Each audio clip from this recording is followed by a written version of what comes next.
தீபம் ஸ்பெஷல் கார்த்திகை அப்பம் எப்படி செய்யறதுன்னு பார்க்கலாம் வாங்க. ஒரு கப் பச்சரிசியை 2 மணி நேரம் தண்ணி ஊற்றி ஊற வச்சுக்கணும். அரிசி நல்லா ஊறின பிறகு தண்ணியை வடிகட்டிட்டு மிக்சியில் போட்டு கொரன்னு அரைக்கணும். கொரன்னு அரைச்சோனையும் 1/4 கப்பு தேங்காய், 4 ஏலக்காய் போட்டு ஒரு சுற்றணும். மாவு கொஞ்சம் டைட்டாக இருந்துச்சுன்னா 1/4 டம்ளர் தண்ணி ஊற்றி கொரன்னு ஒரு ஓட்டு ஓட்டிக்கோங்க. இது கூடவே ஒரு வாழைப்பழத்தையும் கட் பண்ணி போட்டு அரைச்சிக்கணும். 1 கப்பு வெல்லத்தை 1/4 டம்ளர் தண்ணி ஊற்றி அடுப்பில் வச்சு கரைச்சி விட்டுக்கணும். வெல்லம் கரைஞ்சதும் வடிகட்டி அரைச்ச மாவோடு சேர்த்து கலக்கிக்கணும். நல்லா கலந்துட்டு தண்ணியாக இருந்துச்சுன்னா 2 ஸ்பூன் பச்சரிசி மாவு கலந்து வச்சுக்கலாம்.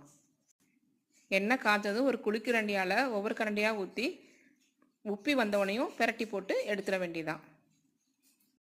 ரொம்ப ஈஸியான கார்த்திகை தீப நைவேத்தியம் எவ்வளோ சாஃப்டாக வந்திருக்குன்னு பாருங்கள். செஞ்சு பார்த்து என்ஜாய் பண்ணுங்கள்.